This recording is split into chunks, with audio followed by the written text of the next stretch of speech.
Today, I'm once again taking you inside my mind as a 4KD player, coaching you through some of the top plays that I've had recently so that I can help you understand why I make the decisions that I do and how I'm able to pull some of these off. Now, we have 7 clips in total today. Some of them are going to be super short and some of them are going to be a little bit longer. I'm going to go ahead and play the clip full speed for you, and then we'll go ahead and break it down in slow-mo. Clip number 1 right here is going to be an epic clutch in a 1.7 KD lobby. You're going to see a lot of decision-making going on here. Let's roll it.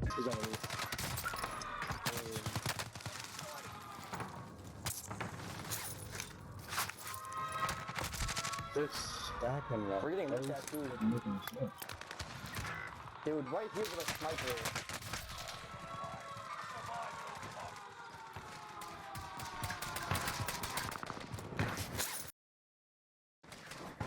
There's still one up there.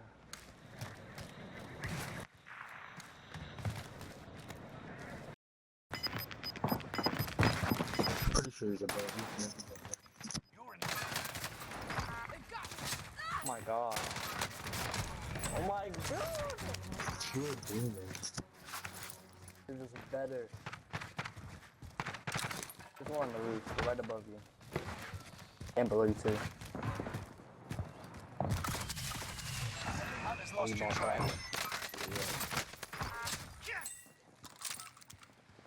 Enemy dropping into the AO.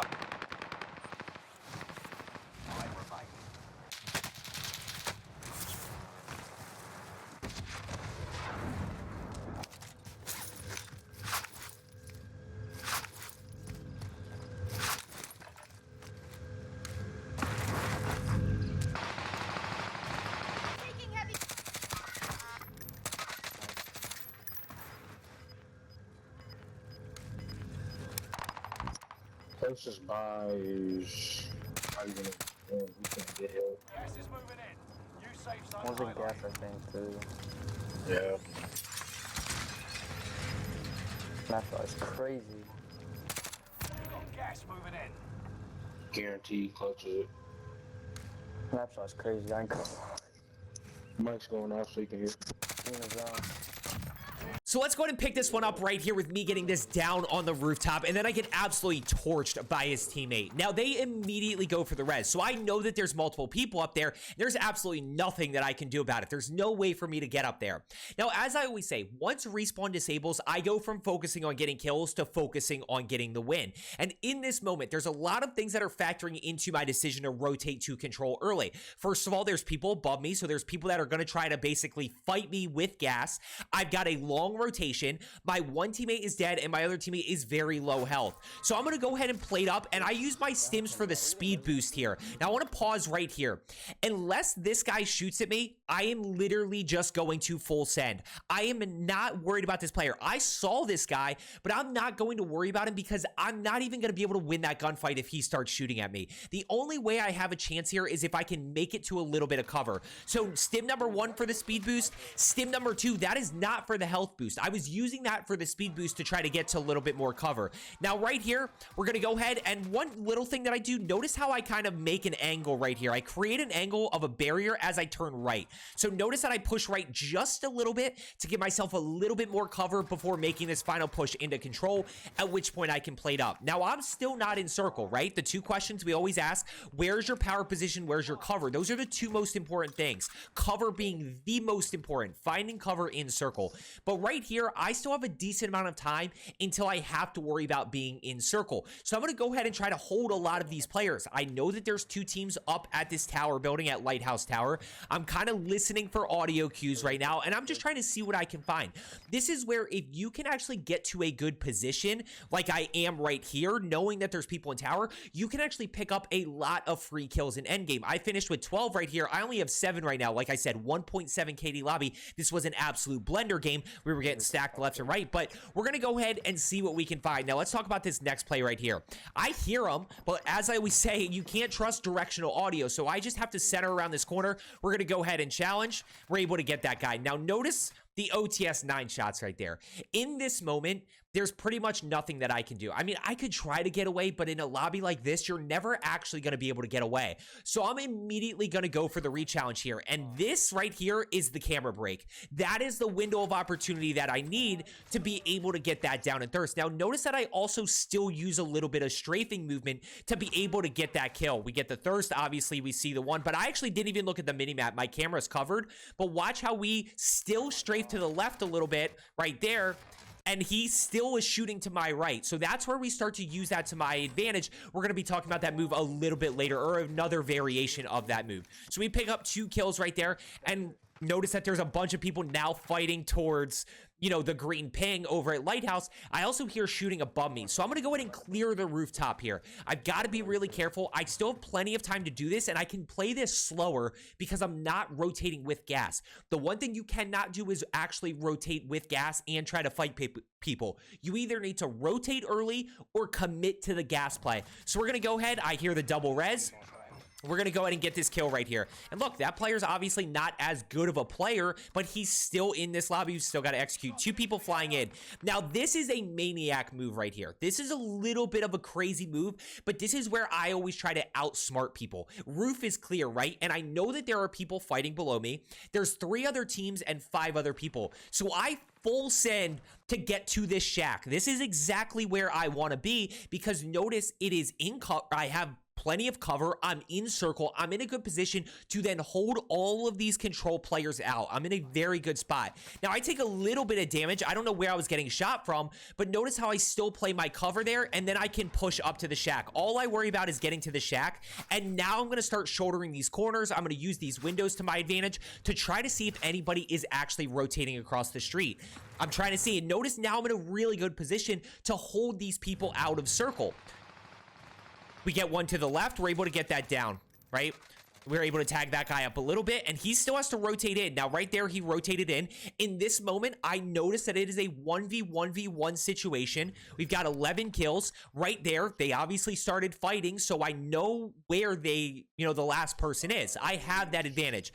Now, look, this can get dicey here with circle pull, right? I get a good circle pull. That's a little bit of luck. If circle pulls all the way to him, I actually think we're still in a good spot. If circle pulled all the way to him, I would play this little wall over this way because I have cover and I can kind of push up a little bit and play it from that angle. So we're going to go ahead. We're just going to keep playing zone here. We have zone pull, so I don't need to rush this. All I have to do is play a little bit patient. I've got the power position in the cover that I need. So now we just got to wait for him to push out, at which point we execute with the growl, which, by the way, the growl is definitely a great gun right now. Let's go ahead and jump into clip number 2. Oh, same person that's next door, yep. Last thing when I'm on top of y'all. Yep. Whoa. It was a little too deep. So from this clip right here, there's really one main thing that I want to teach you, which is timing of the re-challenge. Now, before we break it down, if you are looking to get better Rebirth, just take a second and make sure you are subscribed down below. I 100% promise you, 100%, that I can help you improve as a player if you just stick around and follow some of my videos. Now, we're going to go in and kick this off right here, taking out the rose skin with the growl. As we get the kill, I'll give you a little extra bonus tip right here for you. When we get a kill, there's 3 things that we pay attention to on the minimap. The first 2 are obvious, right? The first one is going to be how many people are still alive. In this case, 1 enemy. The second is, where is he in relation to me? Well, he's close to me, but it's not like he is right on top of me. The third, though, is the most important, which is where are they actually moving to? I want you to pay attention to the pace that he is pushing me from the minimap. So I switched to my Blixen, and I know that he is pushing me. So in this moment right here, I've already decided to re-challenge. What you're going to see is how hard I bait him and allow him to get closer so that I can jump peek this corner. Like, I hear him pushing, at which point I jump peek around this corner and I'm able to break his camera right here. So we're going to go ahead and slow this down. I hear the footsteps. You hear the footsteps. Now we challenge, and look, I'm completely behind him because of that jump peek. And I jump peek this corner because I need to get as far out as possible, and that gives me the window that I need. And notice that even though he does end up getting back onto me, it takes him a while to do it, and that's the window. My health is very low right here. So as we speed this up, right, we're going to go ahead. Let's watch it again full speed. We take out the rose skin. We notice this guy's quickly pushing. I'm going to listen for footsteps. You hear the footsteps. We challenge right there. And even though I'm low health, I'm still able to get that kill. So let's go ahead and jump into clip number 3 here.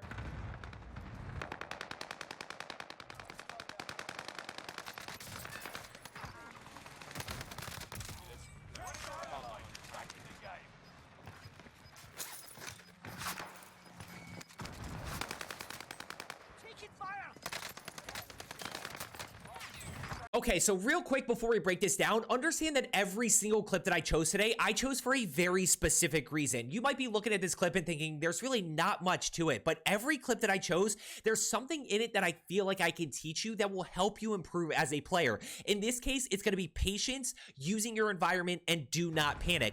I talk about patience because notice that I am low plates right here. I have to get a clean kill on this guy, which is why I'm playing a little bit slower. That allows me to get that clean kill. So we're going to go ahead and take this guy out. Now, going back to our previous clip, we talk about the mini-map pings after a kill.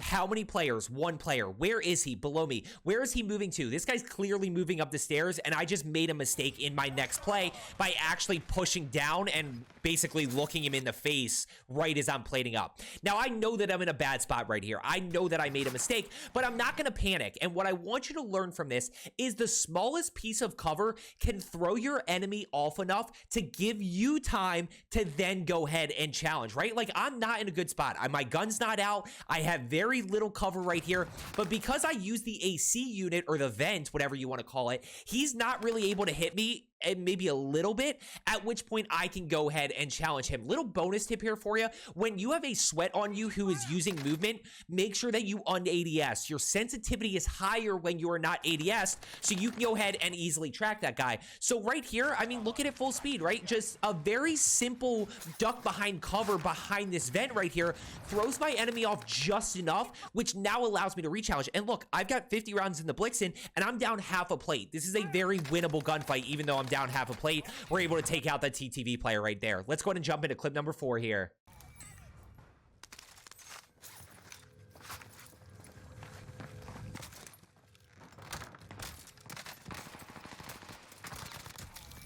Okay, so not going to spend too much time on this one because I've talked about using doors to your advantage a lot lately, but once again, another great example. We're going to go in and pick this up right here. Notice which way the enemy is moving. He's above me, but moving towards me, which means he's clearly going to be pushing. So I'm going to go ahead and push down right here. Now, as soon as we're replated, we're going to shut the door behind, and that throws my enemy off just enough. I've got my gun out. I've got the Marco. We're going to break through the door, and notice that he is not anticipating that to actually happen. I missed shots. My shots were all over the place. This was the first day back, I think, maybe after vacation. I have no idea, but we're able to use that door and notice just how off guard it actually catches him. That is why we close those doors, because they think you're running away, or they kind of lose sight of you and have no idea what your play is, and you're able to catch them off guard, giving you that window that we always talk about. Let's go ahead and jump into clip number 5.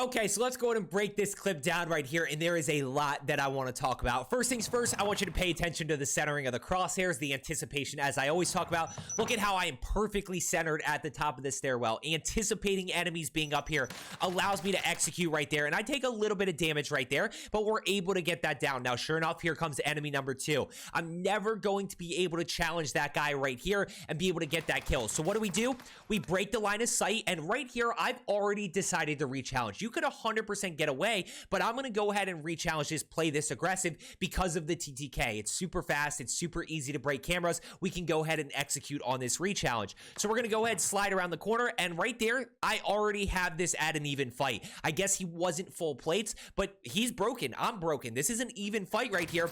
I'm able to get the down. Now, as I get the down, notice the one to my left right there. I do peek the mini-map. I do catch a quick glimpse, but notice that he's not exactly right on top of me. So there's one on my level. There's obviously the guy downed up top. There's one on my level. He's a little bit further away, and now I do kind of notice that he is moving towards me right here because I check it, and sure enough, there he is. So we're going to go in and peek this corner.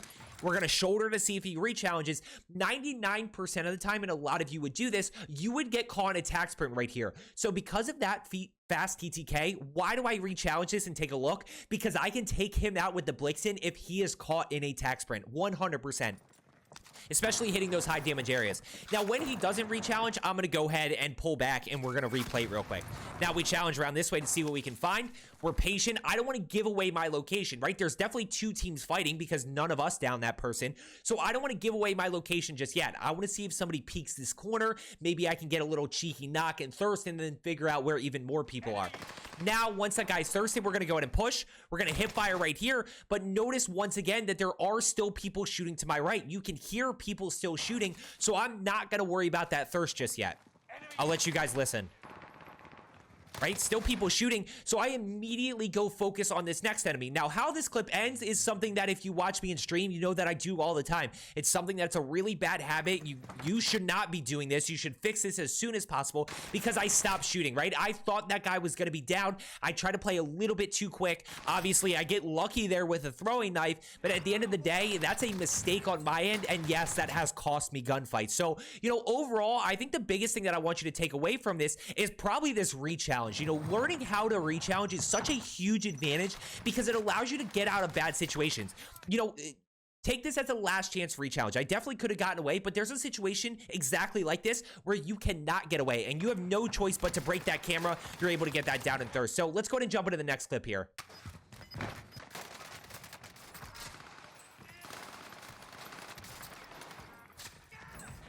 Okay, so we're going to keep this one short as well because this is another thing that we've been talking about a lot lately, which is the slide cancel to the jump left. One of my favorite moves to do in Warzone. Now, to start us off here, I want to talk about anticipation versus anticipation with intent. Notice the slight delay in my anticipation.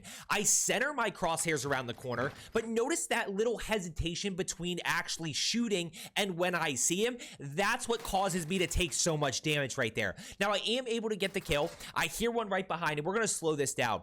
Now, the slide cancel right here allows me to break his camera. And notice that my character is already registered as standing up. I've already done my slide cancel.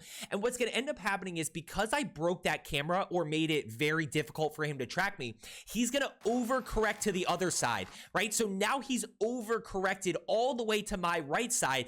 And I jump back to where I came from, which makes me a very difficult target to track because now he has to come back to my left to be able to actually be centered with me, right? Because he overcorrected right. Now he's got to come back left. That gives me the window of opportunity that I need. And basically all you're doing is instead of like jumping left, you know, that's a bad way to put it. You're jumping back in the direction that you came because people are going to overcorrect. So we're going to go ahead, challenge this way. And you can see how quick that happens with his overcorrection. I mean, he's yanking on that right stick or the mouse if he's on keyboard and mouse, which makes me very hard to track. So let's go ahead and jump into the next clip here. So I decided against clip number 7 just because this video is going a little bit long. So if you did make it this far, thank you so much for your support. And as I always say, let's get better today and I will see you tomorrow.